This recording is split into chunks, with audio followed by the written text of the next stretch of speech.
सुबह के 8 बजे थे। शहर की सबसे बड़ी सार्थक इफ्राटेक कंपनी के बाहर उम्मीदवारों की लंबी कतार लगी थी। महंगे सूट पहने लड़के लड़कियां अपने अपने दस्तावेज संभाल रहे थे, लेकिन उसी भीड़ में एक दुबला पतला युवक अर्जुन अपनी पुरानी कई जगह से रफू की हुई शर्ट और घिसे हुए जूतों के साथ चुपचाप खड़ा था।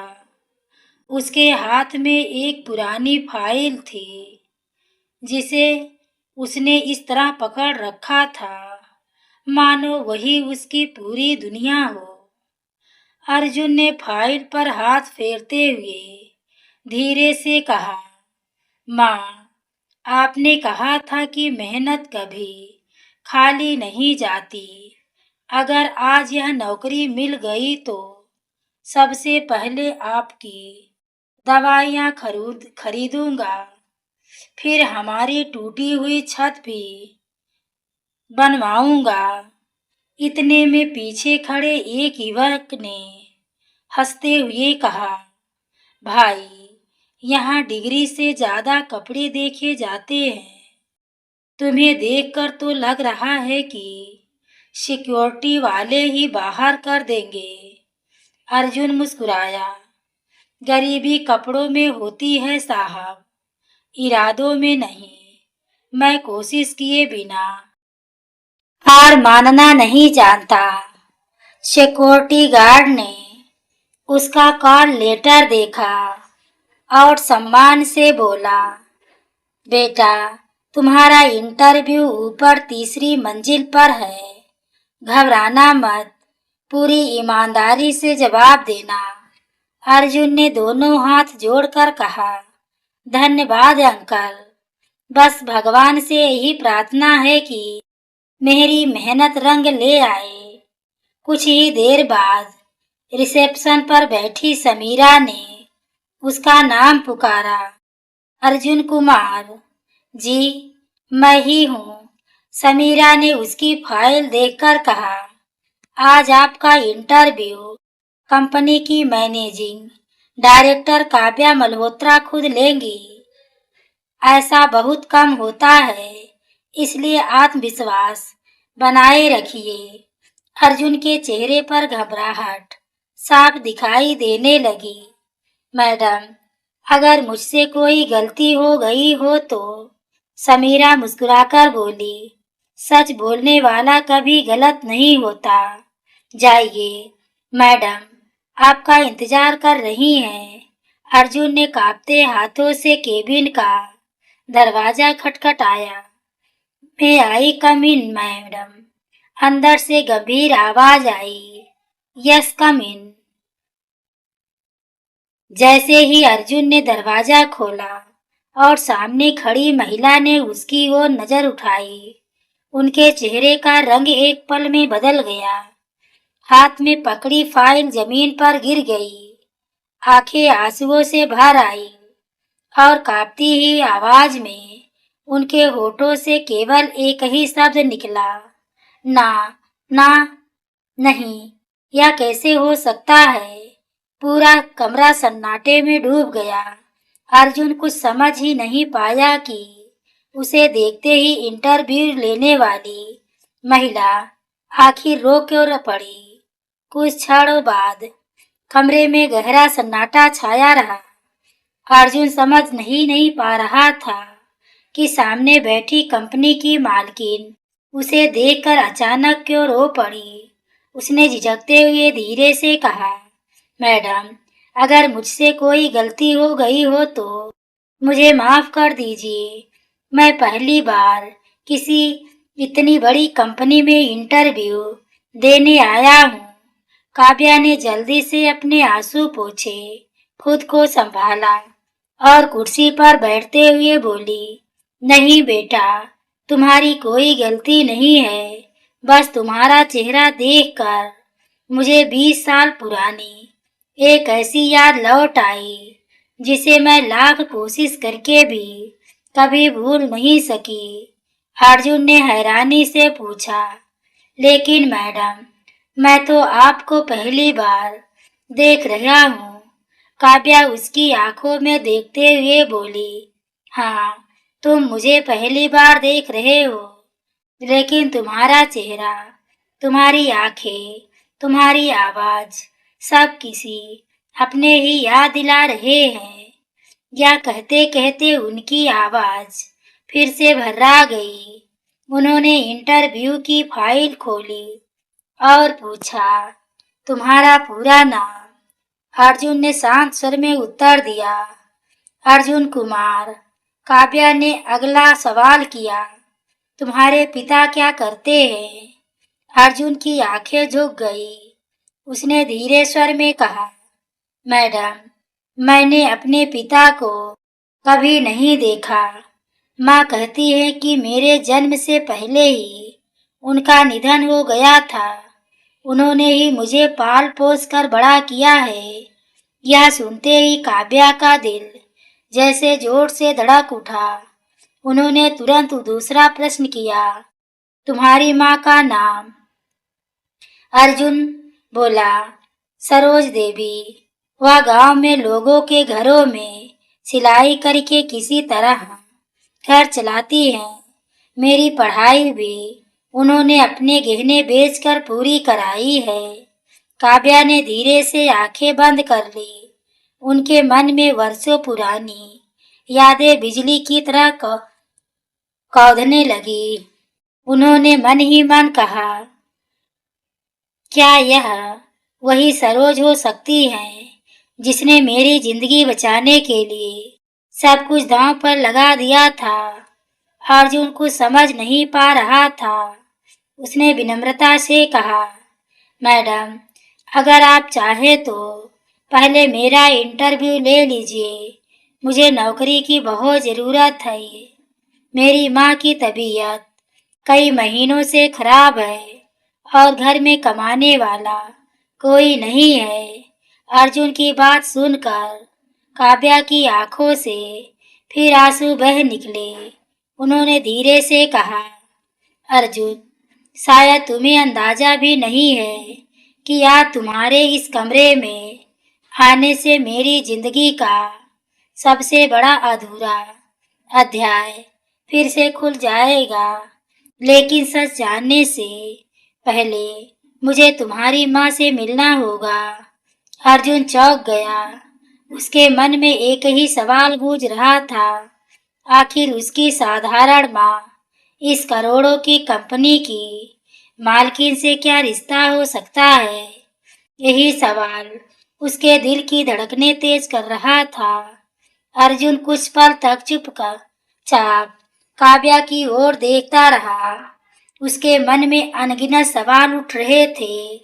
उसने हिम्मत जुटाकर कहा, मैडम, मैं सच कहा रहा हूँ। मेरी माँ ने कभी आपका नाम तक नहीं लिया। अगर आप उन्हें जानती हैं तो कृपया मुझे भी बताइए कि बात क्या है। काव्या ने गहरी सांस ली और खिड़की की ओर देखते हुए बोली, अभी नहीं अर्जुन, कुछ सच्चाइयाँ सुनने से पहले उन्हें अपनी आंखों से देखना जरूरी होता है। उन्होंने तुरंत अपनी सचिव समीरा को बुलाया। आज के बाकी सभी इंटरव्यू 2 घंटे के लिए रोक दीजिए। मेरी गाड़ी तैयार कराइए। मुझे अभी इसी समय अर्जुन के गांव जाना है। समीरा हैरान रह गई। उसने धीरे से पूछा, मैडम, क्या कोई बहुत जरूरी बात है? काव्या ने केवल इतना कहा, हाँ, 20 साल से अधूरी पड़ी एक कहानी आज पूरी होने वाली है। अर्जुन घबराकर बोला, मैडम, मेरा गांव यहाँ से लगभग 3 घंटे दूर है। रास्ता भी ठीक नहीं है। आपको इतनी परेशानी करने की क्या जरूरत है? काव्या ने उसकी ओर स्नेह से देखा और बोली, अगर किसी अपने से मिलने जाना हो तो रास्ते कभी लंबे नहीं लगते। कुछ देर बाद गाड़ी गांव की ओर बढ़ रही थी। रास्ते भर अर्जुन अपनी माँ के संघर्षों के बारे में बताता रहा। मैडम, माँ ने कभी मुझे अपनी तकलीफ महसूस नहीं होने दी। कई रातें उन्होंने बिना खाना खाए काट दी, लेकिन मुझे हमेशा भरपेट खिलाया। उन्होंने सिलाई करके, खेतों में मजदूरी करके और लोगों के कपड़े धोकर मुझे पढ़ाया है। यह सुनते सुनते काव्या की आंखें नम हो गई। उन्होंने मन ही मन कहा, सरोज, तुम आज भी वैसी ही हो। दूसरों के लिए सब कुछ सह लेना तुम्हारी आदत थी। शाम ढलने लगी थी। गाड़ी गांव के बाहर एक छोटे से कच्चे मकान के सामने रुकी। टूटी हुई दीवारें, टीन की जर्जर छत और आंगन में रखा पुराना सिलाई मशीन का स्टैंड देखकर काव्या की आंखें भर आई। अर्जुन ने दरवाजे की ओर आवाज लगाई, माँ देखो, मैं आ गया। अंदर से खांसी की आवाज आई। कुछ क्षण बाद एक कमजोर सफेद बालों वाली महिला धीरे धीरे बाहर आई। जैसे ही उनकी नजर काव्या पर पड़ी, उनके हाथ से पानी का गिलास छूटकर जमीन पर गिर गया। वह कांपती हुई आवाज में बोली, काव्या बिटिया, तुम जिंदा हो। यह सुनते ही अर्जुन के पैरों तले जमीन खिसक गई। वह हैरानी से कभी अपनी माँ को देख रहा था तो कभी काव्या को। तभी काव्या दौड़कर सरोज के गले लग गई और फूट फूट कर रोते हुए बोली, माँ, मैंने आपको 20 साल तक हर जगह ढूंढा, लेकिन आप मुझे छोड़कर कहाँ चली गई थी। अर्जुन स्तब्ध रह गया। उसके सामने खड़ी करोड़ों की मालकिन आखिर उसकी माँ को माँ क्यों कह रही थी। यही रहस्य अब उसकी पूरी जिंदगी बदलने वाला था। अर्जुन की आंखें आश्चर्य से फैल गई। वह बार बार अपनी माँ और काव्या की ओर देख रहा था। उसकी आवाज कांप गई, माँ, यह सब क्या है? आप दोनों एक दूसरे को कैसे जानती हैं? और मैडम, आपको माँ क्यों कह रही है? सरोज देवी ने कांपते हाथों से अर्जुन का सिर सहलाया और धीमे स्वर में बोली, बेटा, आज वह सच बताने का समय आ गया है जिसे मैंने 20 साल तक अपने सीने में छिपाकर रखा। काव्या ने आंसू पोंछते हुए कहा, अर्जुन, आज से 20 साल पहले मैं बहुत अमीर घर की बेटी थी। एक सड़क दुर्घटना में मेरे माता पिता की मौत हो गई। रिश्तेदारों ने मेरी सारी संपत्ति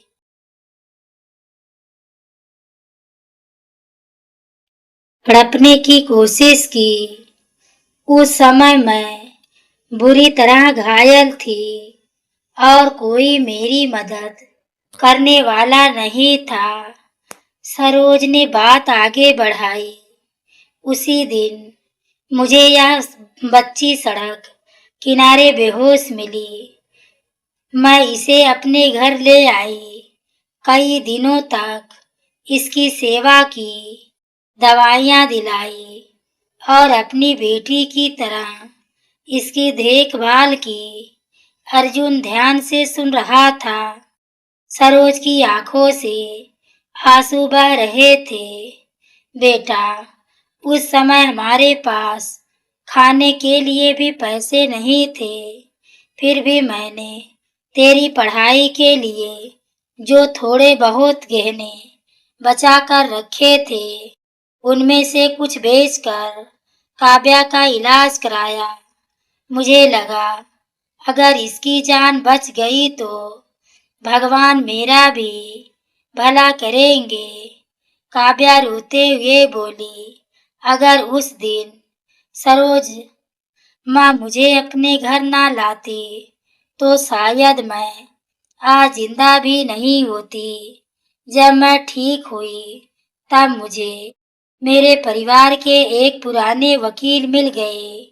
उन्होंने मेरी संपत्ति वापस दिलाई, लेकिन जब मैं सरोज माँ को अपने साथ ले जाने लौटी तब तक ये गांव छोड़ चुकी थी।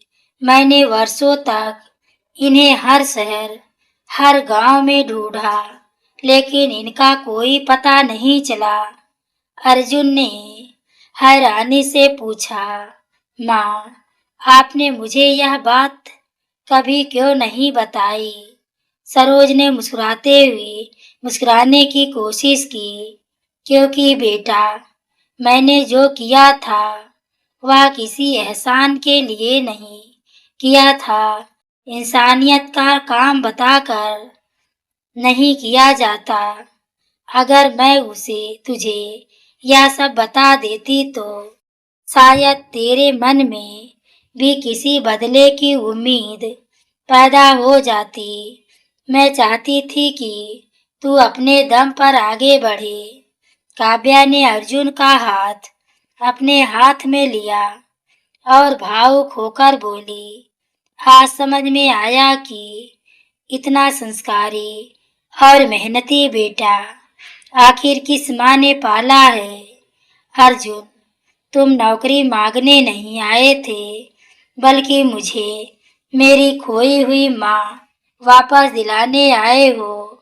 लेकिन अभी एक फैसला बाकी है जो सिर्फ तुम्हारी जिंदगी ही नहीं, हम तीनों की तकदीर बदल देगा। अर्जुन और सरोज ने एक दूसरे की ओर देखा। दोनों के मन में एक ही सवाल था, आखिर काव्या कौन सा फैसला लेने वाली है? सरोज और अर्जुन की धड़कनें तेज हो चुकी थी। दोनों चुपचाप काव्या की ओर देख रहे थे। कुछ क्षणों तक कमरे में गहरा सन्नाटा छाया रहा। फिर काव्या ने धीरे धीरे अपनी कुर्सी से उठकर सरोज के चरण छुए और भर्राए हुए स्वर में बोली, माँ, आपने मुझे नया जीवन दिया था। आज जो कुछ भी मेरे पास है वह आपकी वजह से है। मैं चाहकर भी आपका यह ऋण कभी नहीं चुका सकती, लेकिन अब आपको इस टूटी हुई झोपड़ी में एक दिन भी नहीं रहने दूंगी। सरोज ने तुरंत उनका हाथ पकड़ लिया। बेटी, मुझे किसी महल की जरूरत नहीं है। मेरी सबसे बड़ी दौलत मेरा बेटा है। मैंने जो किया था वह इंसानियत का फर्ज था, कोई सौदा नहीं। काव्या की आंखों से फिर आंसू बह निकले।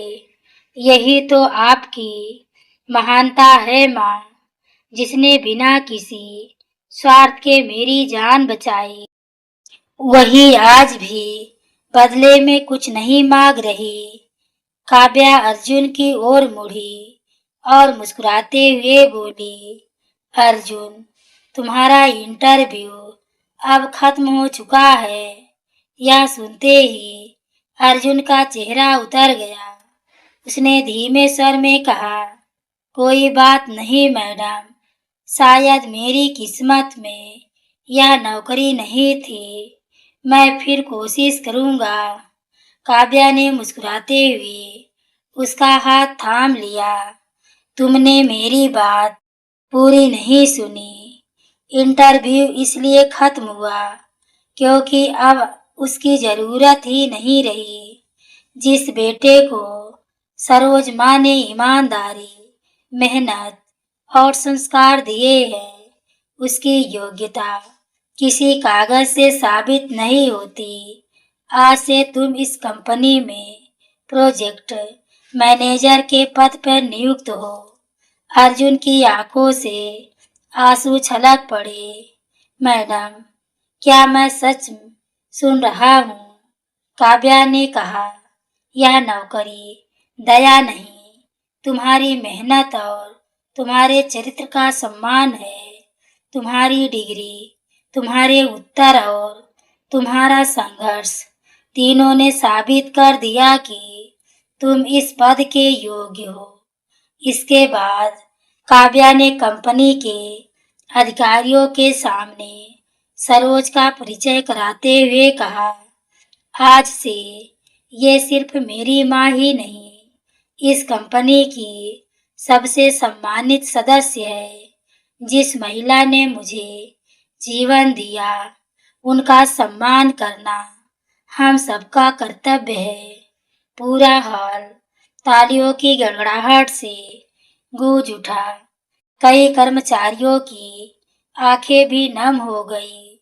कुछ महीनों बाद सरोज का इलाज अच्छे अस्पताल में हुआ। अर्जुन अपनी मेहनत और ईमानदारी से कंपनी का सबसे भरोसेमंद अधिकारी बन गया। काव्या अक्सर कहा करती थी, किसी इंसान की पहचान उसके कपड़ों से नहीं, उसके संस्कार और संघर्ष से होती है। उस दिन नौकरी मांगने पहुंचा एक गरीब लड़का केवल नौकरी लेकर नहीं लौटा, बल्कि अपनी माँ के त्याग का सम्मान, वर्षों से बिछड़े रिश्ते का मिलन और अपनी मेहनत की सबसे बड़ी जीत भी साथ लेकर लौटा। दोस्तों, इस कहानी से हमें यही शिक्षा मिली कि गरीबी इंसान की पहचान नहीं होती।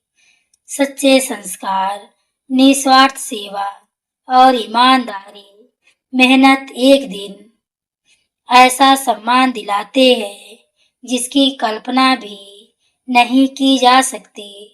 तो दोस्तों, आपको ये कहानी अच्छी लगी हो तो वीडियो को लाइक, शेयर, हाइप करना ना भूलें। पूरी कहानी को सुनने के लिए आपको तहे दिल से धन्यवाद।